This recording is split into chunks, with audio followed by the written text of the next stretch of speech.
Scars on the surface, but they deeper within. Every stitch is a chapter, every break is a win. From the pain we ascend, like the phoenix we rise. Scars podcast, where the truth never lies. We are back with another episode of Scars. Today I'm sitting down with my brother Tariq. How you doing, my brother? Good, brother. Thank you for the platform, man. Oh, man, thank you for coming out, man. Thank you for sitting down with me. Yeah. You know, so Tariq, tell everybody about yourself. Well, my name's Al-Tariq Bestt. You know, everybody call me affectionately Mr. Hubb because help us become better. I started a nonprofit about 18 years ago, and we call it the Hubb, the Hubb Arts and Trauma Center. So affectionately, between the music and the work that I do in the community, they start calling me Mr. Hubb, and it grew on me, and we carry that now, even doing the music. But I created this organization because of some of the traumas that I've been through as a child and really didn't even understand what was happening. But music saved my life, so I wanted to give the youth a place where they could utilize the music and different arts to express some of the traumas. I didn't realize it was trauma until later on in life. And now, 18 years later, you know, my son put a charge on me back then to do more for the community, and I never turned my back from it. So here we are, 18 years later. That's what's up. That's what's up. I mean, I know when we talked about it, man, you said what was the very first scar that I remembered, right? And like that really kind of like touched me. And when I think about it, I think about I was about 7 years old, and, you know, my father was actually arguing with my mom, you know, and me and my brother was sitting at the table, and, you know, I didn't understand what was going on. I know their voice was, you know, raised and they was going crazy. And my father said, "What you say?" And me and my brothers looked like, what's going on? And I was literally cracking jokes with my brother about Benjamin Overton. I never forget his name because the situation was so traumatic that I remembered the guy's name. Like, I'm 51 and I remember this from being 7 years old. So when he called me, I was talking to my brother about the situation, and he thought I was sassing him, and he smacked me and left a handprint on my face. And right away, my mother tried to get at him. She got in between us. I'm yelling, I'm screaming, I'm trying to stab him. I went and grabbed a knife. I grabbed a pool stick, trying to fight my father at this point because I didn't understand. You know, you're arguing with my mom, and I literally was joking with my brothers. Wow. So why I get smacked, I didn't know. But my Uncle Pop got involved, and he went after my father and all that. It was just a bad situation, but it left a scar on me with my father for the rest of my life. Like till this day, I still see it so vividly, you know, in my head. And we have a strange relationship today because of that. Yeah. So how was it for your brother and your mom with your father after that? They looked, we didn't know what was really going on, but my father hit my mom a couple times after that. You know, even that night it got crazy, and he hit my mom, and I just felt like, damn, why is he putting his hands on mom like that? But I had said to him that night at 7, like, don't you ever put your hands on me again, I'll kill you, you know. And I wasn't no tough guy, but the reality of it is I felt like that was disrespectful for you to do what you did, and I didn't deserve that. Wow. How does that scar affect you today? Like I said, my relationship with my father is just like, I'm always like hesitant. You know, anytime he raises his voice at me, I'm looking at him like, you know, you can raise your voice, don't ever put your hands on me. Like, okay. It's one of those things, like, I'm always prepared to like react. You know, we have a way better relationship now that I'm a grown man now, but, you know, I told him that day, he never put his hands on me ever again. Wow. So you was to the point where you was going to stab him? I grabbed a knife, man. I grabbed the pool stick. I was going to fight him because I just didn't understand it, you know? Okay. And I was really trying to protect my mom because I seen my mom getting in the middle of it with him, and then his older brother got into it. So it was all like, what happened? Why would you do that? You know, I had a handprint on my face, a handprint literally on my face. So yeah, I never forgot that. And that was like, okay. Yeah, it was crazy. It was crazy. And that was the one and only time you got into it with your dad? With him hitting me. Yeah. We argued a lot because he used to always talk about how I'm just like my mom. And okay. I'd be like, thank you, you know, so I was sarcastic, you know. So I probably deserved some shit. Yeah. Because after that, you couldn't say shit to me. Yeah, you just, all the respect is just gone. It was out the door. Okay. It was out the door. What are some other things, man? that you want to talk about today? I think some of the scars that really affect me in life now is, domestic violence. Cause I watched my mother leave my dad literally in the middle of the night, he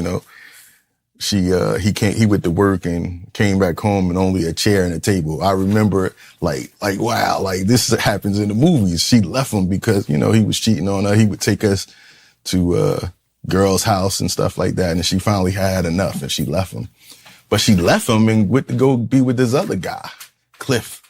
And this guy was an alcoholic and he would beat the shit out of her. Like, so you left bad to go to worse, and, we grew up watching this shit and fighting this young boy. Me and my brothers fighting this guy. And no matter what, she'd take this guy back.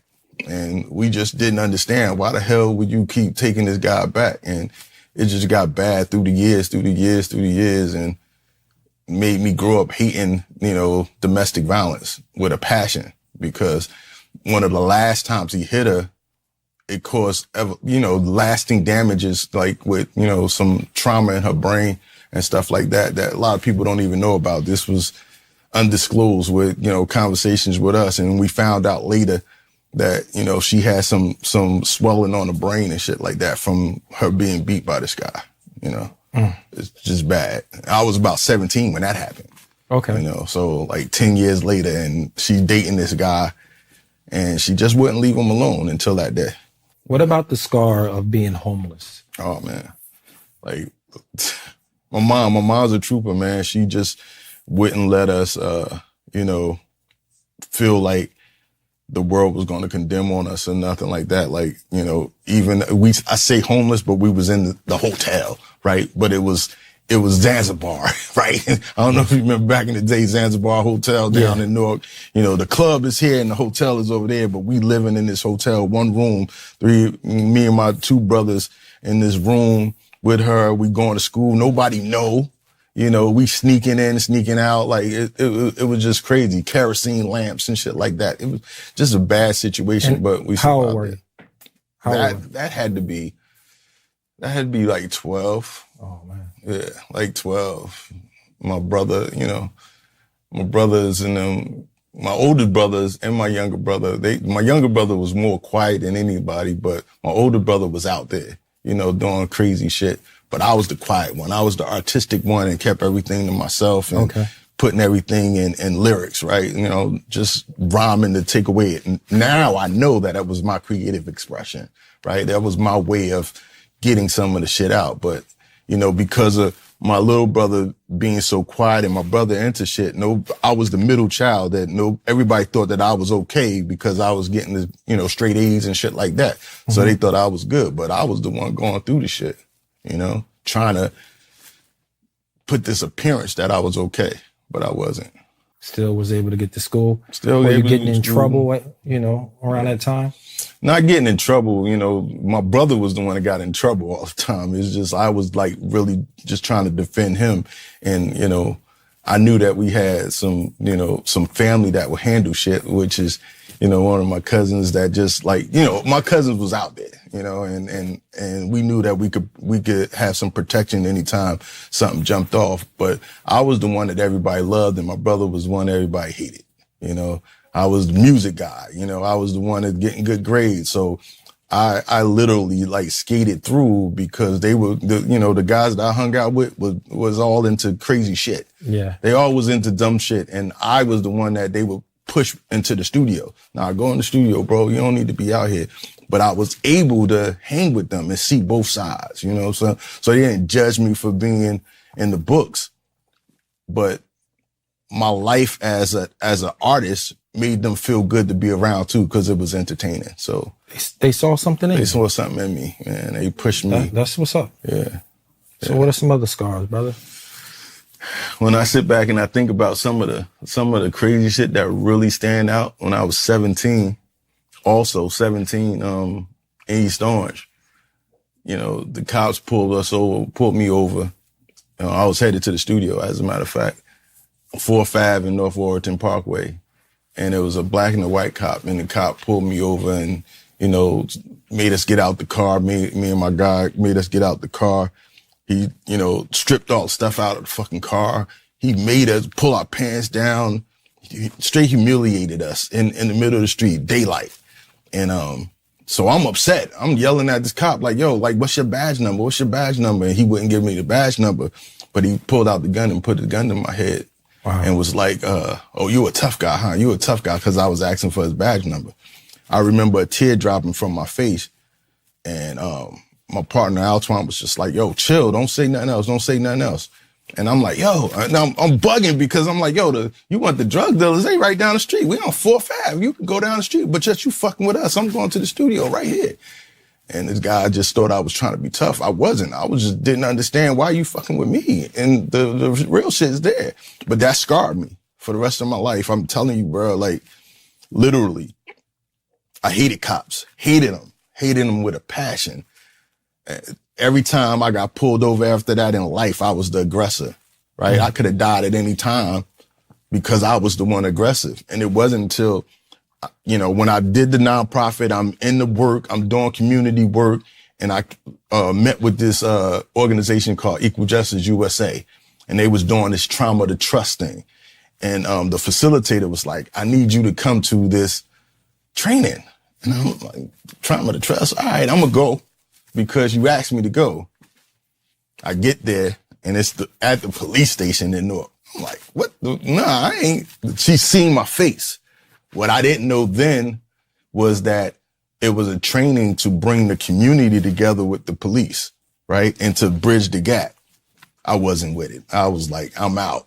And she grabbed me and was like, you got a voice in the community. I need you to be a part of this. Long story short, I end up staying. But the conversations got so crazy between the community and the police. And because I hate them, I'm going in with them. Man, I'm going to tell you, once one cop got up and talked about, why you upset? Why you so mad? And I started telling the story about what happened when I was 17. This other cop stood up and was like, yo, I want to apologize to you for what happened to you when you were 17. That shouldn't have happened to you, blah, blah, blah. I'm talking about tears came down. He crying, he came and hugged me. And, my walls came down. Everything came down because all I ever fucking needed was an apology. That's it.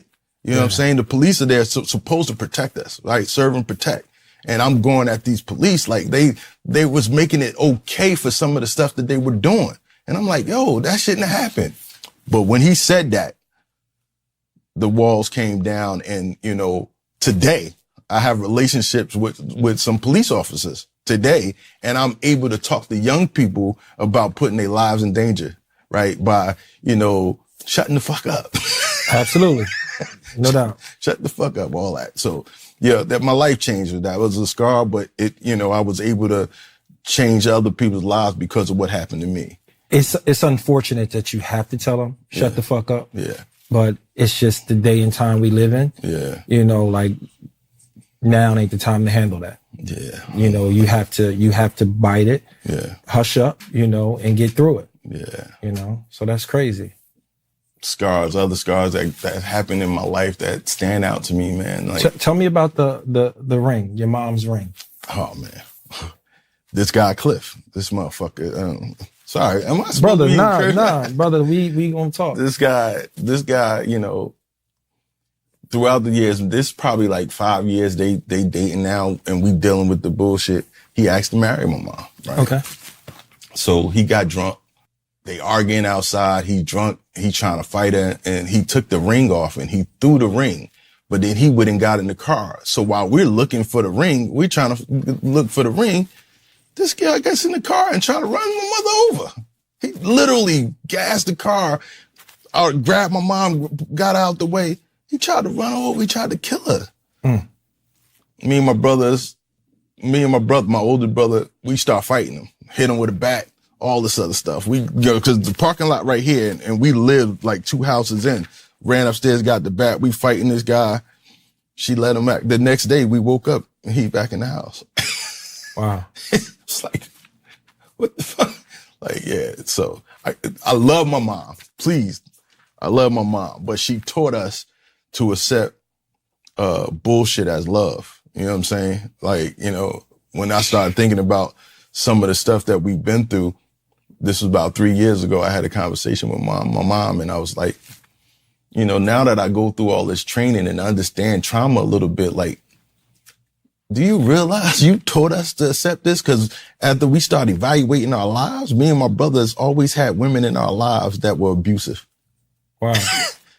And we thought that was love because that's what she kind of taught us, you know, by accepting the bullshit, especially with Cliff. So that was the effect of that scar. Yeah, effect of the scar.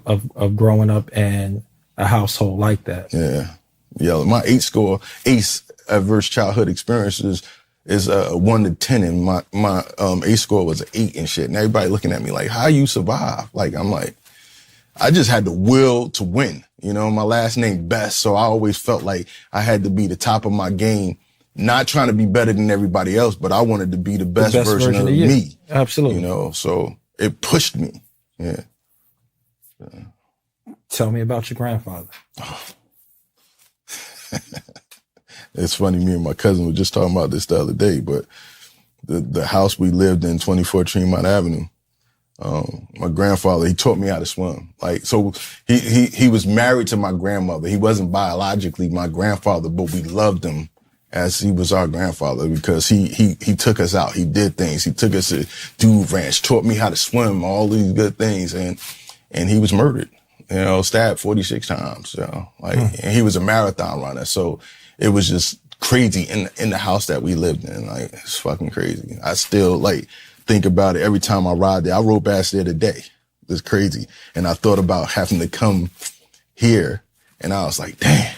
Like, so anytime I go in East Orange and ride past Tremont, I get this feeling that go through my body because I think about 24 Tremont Avenue, you know. He was stabbed 46 times? 46 times.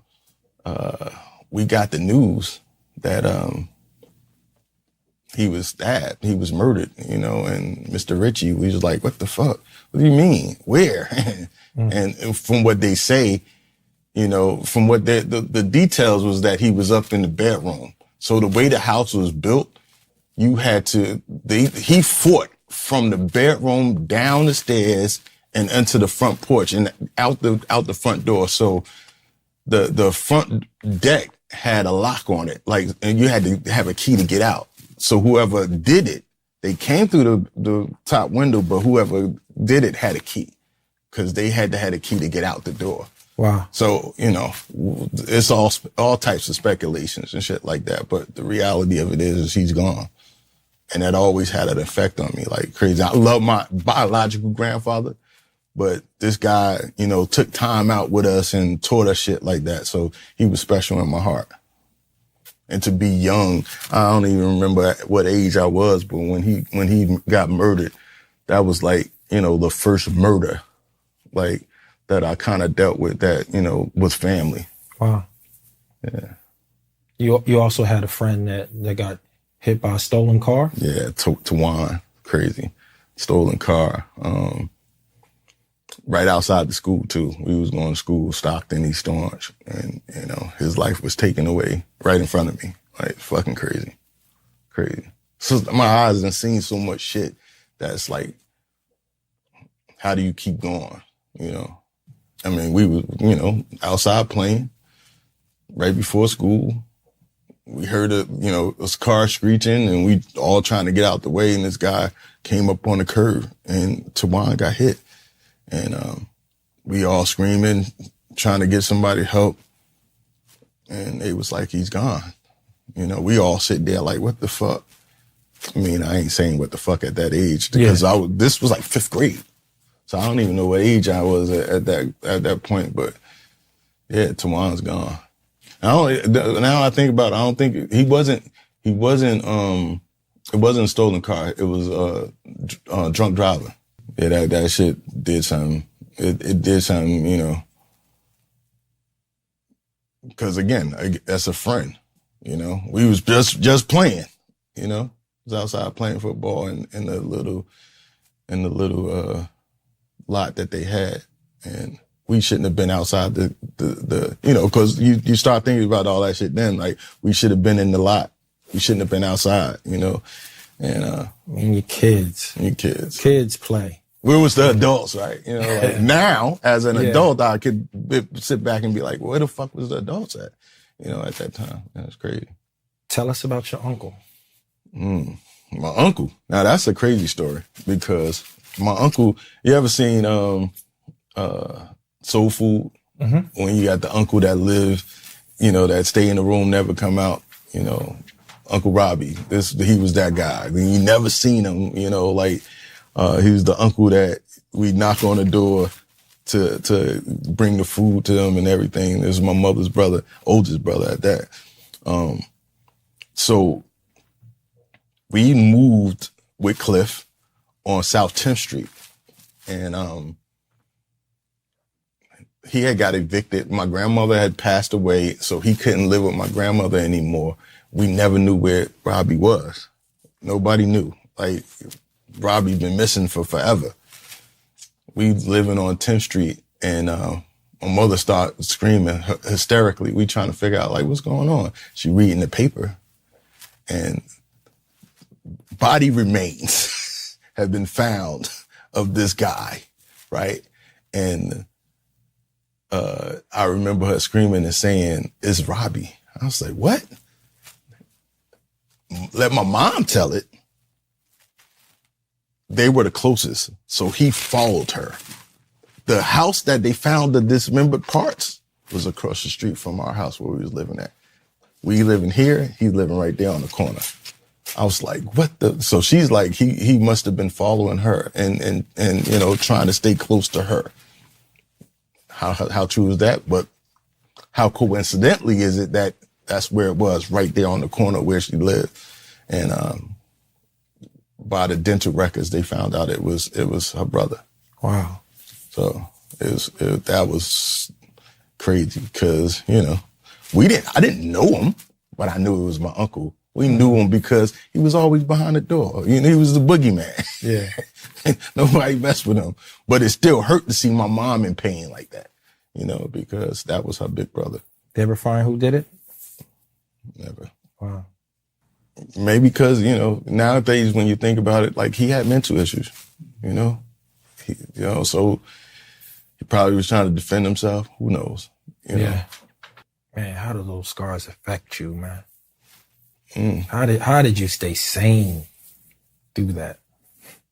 I just keep pushing. I mean, now that I do this work, it's therapeutic, you know, because I get to see the pain on some of the young people. Even though they don't want to talk about it, I see it because I was that kid that everybody thought was good, or that even though you thought I was good and I was acting out, it was because something else was going on. You know, I just didn't ever want to talk about it. Most of my family didn't even know. My mother knew. And she would just talk to me like everything's going to be okay. It's not okay. It wasn't okay. But she didn't know no better because that's what she was brought up in. You know, my grandmother, Sarah Jasper, she was mean, man. She was violent. So my mother grew up in a family that, you know, they were just violent. So you lost your grandfather, watch your friend get hit by a car. Uncle chopped up right down the street from you. Yeah. Another friend of mine was pushed in front of a train. You know, he was working. I wasn't there or anything. We just got the news. I was dating his niece, you know, and that was traumatic because Brian was everything to us. You know, he was the big mentor, you know, and he was a big dude, you know. So like we always thought that, you know, the hate is down, and he worked for the railroad station. Like, how do you, like, come on, you know where to step, all that other good stuff. And again, speculations, but somebody pushed him in front of the train. Wow. No, Penn Station. Right. That was hard. You know, because you think about all your friends around you, the people that you really love dying, and then, when I think about the family, big scar is 10 family members died of AIDS. Right. So that scared the shit out of me with AIDS growing up, like crazy. Both of my father's brothers, his younger brother and his older brother, AIDS. Wow. My mother, six of her brothers, AIDS. cousins that we called uncles, gone, AIDS. So people just disappearing because of this disease. And back then, I don't want to put the family business out there. I did it already, but I don't put the family business out, but they was fucking the same girl and shit like that. And the girl died of AIDS and shit like that. So Wow. Scars. Yeah. Now you so protective today because you never want to, catch AIDS, right? It was a death sentence back in the day. I know it's not a death sentence today, like HIV and the difference between AIDS. But we didn't know that back then. Yeah. You know what I'm saying? But Well, it wasn't. It was a death sentence. That's what it was. There was nothing. If you had it, it was over. I'm talking about uncles that, like loved, that was with us through childhood pushing and they gone. And then watching them, wither away. It's like crazy. And our uncles and stuff were the tough guys in the community, and you watch them wither and so frail that, they can break, if you touch them the wrong way. And, when you're looking at them as your heroes and now they gone. Tell me about your students. Yeah. I had 3 students, 3 of my students, girls, as a matter of fact, that was part of the program that overdosed. And it killed me because one of them particularly, I had made a vow to always be there. I talked to her about, if you ever get in a situation, call me. Like I was the one that would like talk people off the ledge and shit like that. And I remember clearly she kept hitting my phone, but I was on vacation with my family. On vacation, and I didn't answer my calls, right? Like I'm looking at a lady, she looking at me like, you ain't supposed to be handling business, and I didn't answer the damn call. And I got back from, we was on a cruise, and I got back, and I tried to reach out to her, and she wasn't answering, and I went on Facebook and seen that she had overdosed. That shit broke me, man. I was blaming myself because I wasn't there to answer the call and all that other good stuff, but then 2 of her other friends that, rocked with her, they committed suicide as well, like with overdose. I say committed suicide because it was all, using these drugs. No matter what we said to these cats, they kept using these drugs and it killed them. It killed them. And that shit was crazy. And 2 of the guys were murdered, gunshot victims. Yeah. So I lost 5 kids over my 18 years. 2 gun violence and 3 to overdose. Wow. Fucked me up. Cause I'm Captain Save a guy. I'm trying to save everybody and I couldn't save them. No matter what we did, no matter how many resources we provided, they wouldn't stop, and it led to their death. That's gotta be tough, man. Making that connection with them young kids. Yeah. Wow. You thinking that you're going to get them right. As sooner or later, they going to, listen and do the right thing. And then, especially her, because I really thought that she was going to stop. She had started coming around to the program even more. And, I don't know what happened, but she fell off again. And I wasn't there. Still fucks me up some days. Man, dealing with them kids, man, and going, how does that affect you at home? Right? Like, because it seemed like you can't separate the 2. Yeah. It's my life, I've dedicated the last 18 years of my life trying to make sure that, we have a place for these young people to not go through the shit I went through and not have somebody to say, hey, I'm not okay.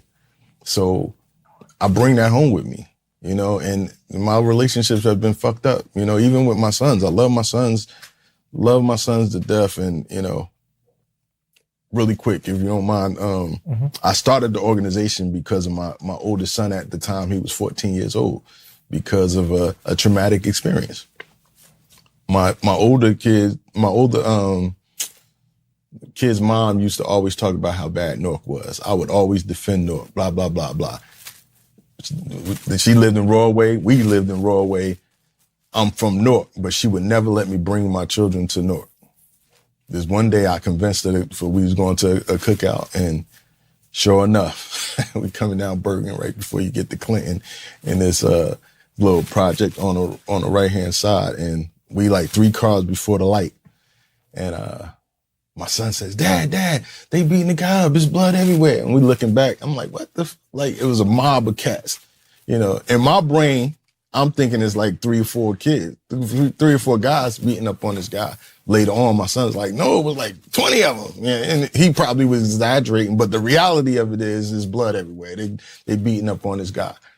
So I'm trying to get my sons out of harm's way because my son said, Dad, he got a gun.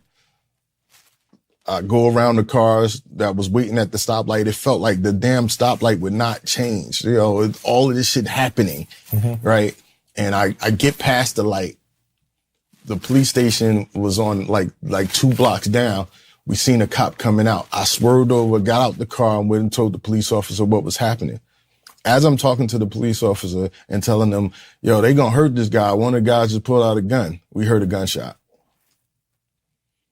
He gets in his car, going back down the street. We're only 2 blocks away. I'm yelling and screaming at my son, don't ever let me catch you on these streets. You see what just happened? I'm going off on them because I'm embarrassed that they seen what their mother talked about, right? I'm embarrassed. My 14-year-old son in the middle of my rant says, Dad, you always talk about being part of the solution, not part of the problem. Like, what are you doing about it? And he's shaking his head and everything. And I'm like, what? Did you hear what I just said?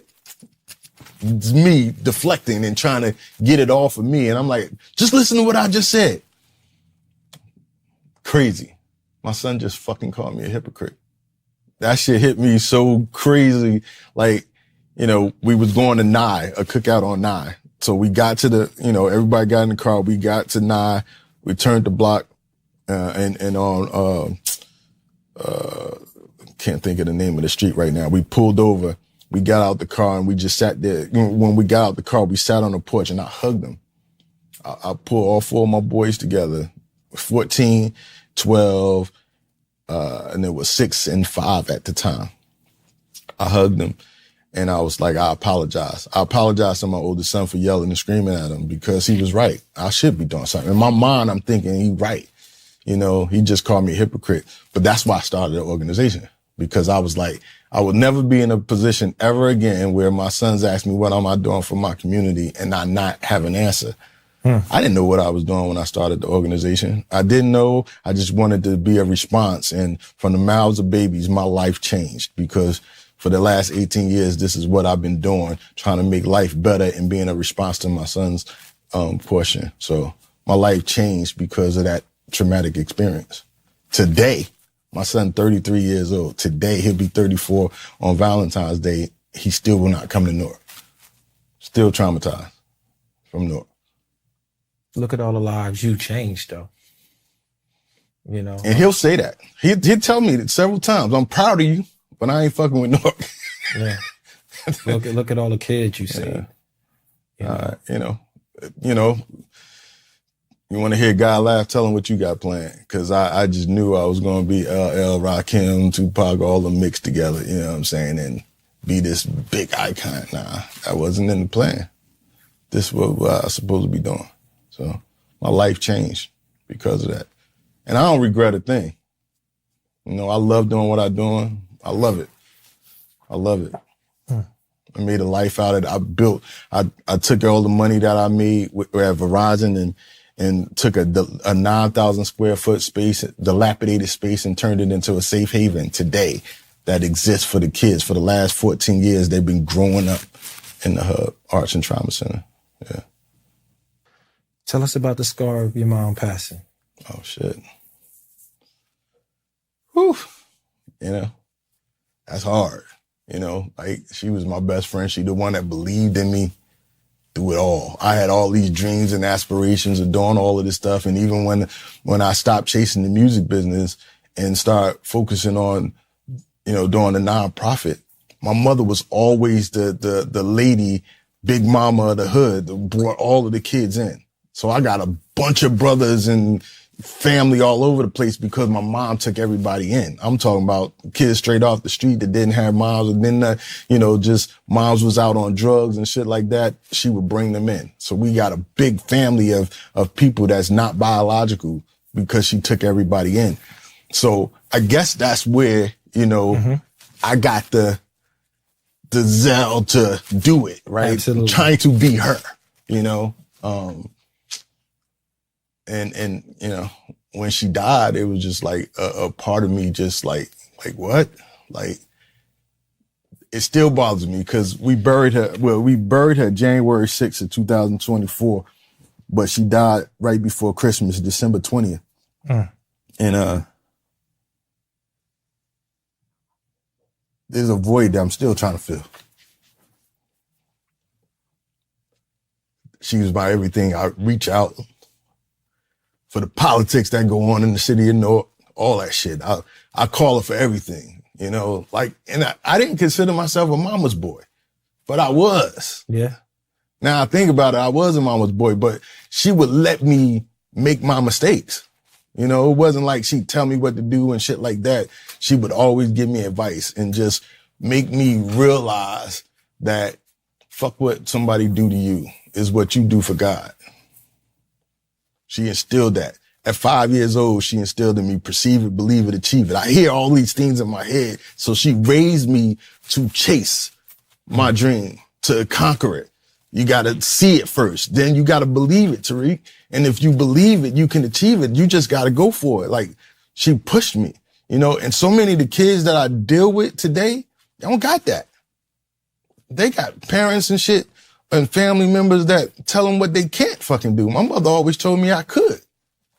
So I believed it, you know, and like her not being here with all the shit that I done went through in 2024, just 2024, and her not being here is like the roughest time of my fucking life ever.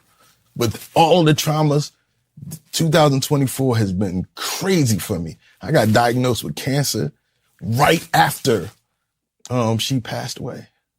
Right after she passed away. I brought 2024 in locked up, dealing with my kid's mother doing some dumb shit. You know, people don't know that. Like, my mom died December 20th. December 29th, I'm locked up, didn't see the new year come in, came home, went in the hospital. They told me I had kidney stones. They said, you got good news and bad news. I'm like, what's the good news? It's like, you got kidney stones. I'm like, the fuck? That's the good news, what's the bad news? The bad news was, while they seen the kidney stones, they said, you got a mass on your kidney. The fuck? What is this? I can't call mom. I'll try it. She ain't here. You know? And so that whole trying to figure out what to do and the doctor's giving me, you know, choices and, you know, you can leave it and see if it grow. We can take it out. Had surgery, take it out. I was like, I want this shit gone.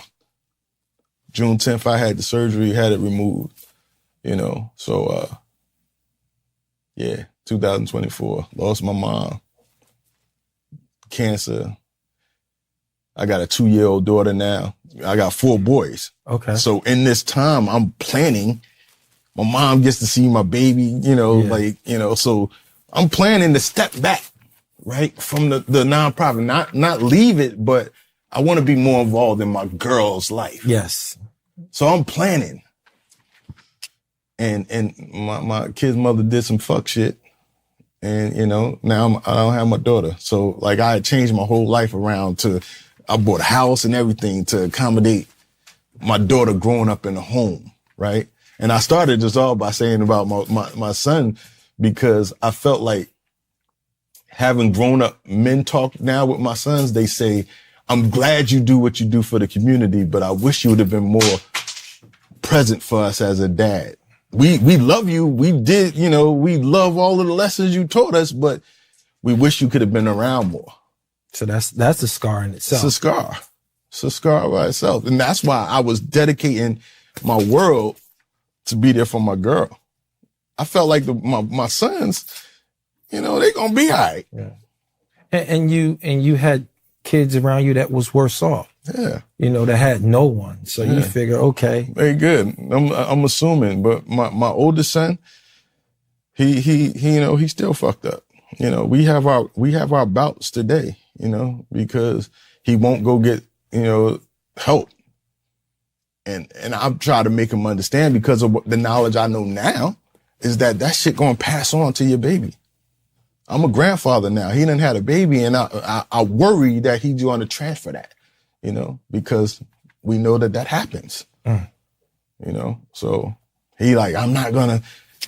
It'll happen unintentionally, but yeah, she's my mom's my everything, and it's like I carry her around. My staff bought this for me so that I can keep it, and a daily reminder. I put it on every day, just to walk around with her, to remind me that I can do any fucking thing. I can do anything that I put my mind to, and that's my inspiration, because she put that in me at 5.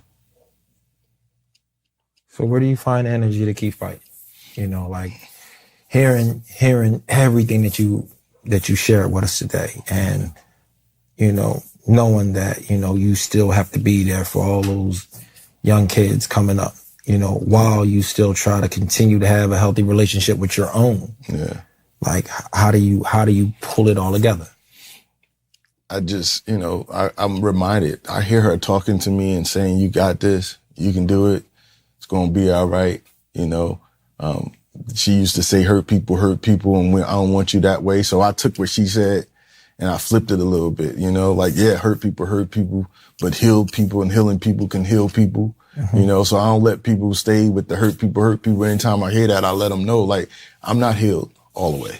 I'm still healing. I'm doing my work every day, but I'm actually helping other people, but that's because I hear my mom. She pushes me every day. Sometimes I try to block her out. And that's crazy to say, but I try to block out because it fucking hurt that I can't call, and to get a verbal message of this is what needs to be done, blah, blah, blah, blah, blah, or you need to look at it this way and stuff like that. Cause I'm so used to having her say, well, have you looked at it like this? She don't give me the answer. She forced me to figure the shit out. And that's what I kind of love about her. And I'm glad she did that for me, because that's how I work with the youth today, So that's what pushes me, to hearing her keep telling me to keep going. You got this. Nothing can beat you. Your last name is Bestt. We laugh about it because my name is Al-Tariq, which is the almighty piercing star. My middle name is Wayusi, which is Swahilian for African king. And my last name is Bestt. So it's like they created a name for me to push me to be something great. Let's talk about the program and what you're doing in Newark right now. Yes. Again, 18 years, through my 18 years, I created this philosophy of entertainment, education, and empowerment, right? I kind of knew that because music saved my life, I could always use the music as a way to getting youth to open up. Mm-hmm.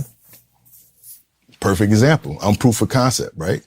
So what I started doing is seeing that, having the studio, having the kids learn the music business and stuff like that. I was like, wow, I see a difference, but every kid that came through my doors didn't want to do music.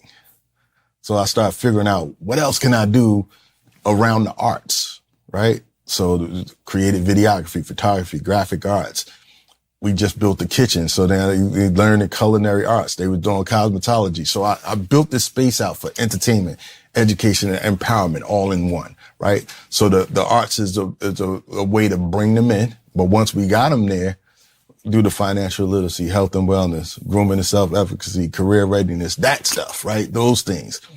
But what I'm most proud about is the empowerment piece, right? Empowering means leaving better than what you came, right? And we're literally like about 3 weeks away from finishing the very first youth focused trauma recovery center, right? So right outside of where I invested almost $300,000 in my own money to building this safe haven where we mediate beefs and all that stuff inside this space, where I have full state-of-art recording studio, radio, podcasting station, videography, photography. I have all of this in this 9,000 square foot space. But then I'm building this other 4,000 square foot space of straight trauma recovery, different modalities of them getting intentional mental health. Like, you know, those things, having different sound therapy, not just the traditional talk therapy, but like rec therapy where they could break stuff and then build it back up into something beautiful, massage therapy, all of that stuff. So I created a space in Newark. We changed the dynamics of what Prince Street was known as negativity, and my space is on Prince Street. You know, they say you could take a light and put it in an already lit room. Don't do too much. But if you take that same light and put it in a dark room, it means the world. And that's what the Hubb has become for Newark. Like, kids are literally growing up, just like the YMCAs and the Boys and Girls Club. I watched them grow up, go to college, and come back and volunteer in the Hubb, you know? So I love it. I love what I do. I wouldn't change a simple bit. I would love to change. Well, I shouldn't say I wouldn't change a little bit. I wish I wouldn't have went through so much trauma, but it made me who I am today, to be able to do what I do and to see shit that other people don't see, to spot it, and to be able to teach other people that your situation don't have to dictate your destination. It can, but it doesn't have to, you know. Most people that have talent and have opportunities to leave the hood, they leave. Mm-hmm. You know, you didn't, you stayed. Yeah, well, I said, 3 years ago? It's funny you said that, because I'm all through the 15 years, I was like, I'm never leaving Newark. when my kid's mother got pregnant and I knew it was a girl, I said, I'm gonna buy me a house outside of Newark, right? Mm-hmm. Because we just seen shit changing. But I go to Newark every single day. I go and I give back to Newark every single day. I'm invested in Newark. I love Newark. You know, that's the place that, you know, that made me who I am. Rock solid. You know, like I got offers to put the Hubb in different places right now. And I'm just really trying to make sure Newark is taken care of first. I'm not sure what's going to happen with this new damn administration, but the reality of it is, you know, we got to keep on fighting regardless. You're a light, man. Things will work out. Yeah. We hear anything we can help with, man. I appreciate that. We'll definitely support you on your journey appreciate to kind of continue to shine a light. Yeah. You know, appreciate like, that. And turn the pain into purpose somehow. Okay. I was able to do that, you know, because my mom just kept saying, you can't lie down and just give up. You can't. You know, somebody needs your light. Somebody needs you, you know, and the work that we do is not for us. It was really not. It's about setting somebody else up for success. Mistakes, everything that we do is to be able to have somebody else show the power of how God is. Now, what are the ages that you get to come to the Hubb?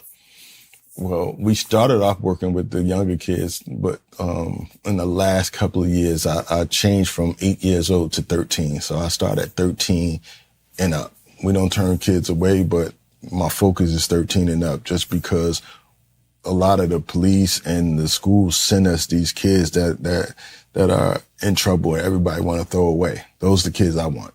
Send them our way, you know, so that we can be able to show them. You know, I love it when we see the light come on, when they start to realize that they're somebody, right? Mm-hmm.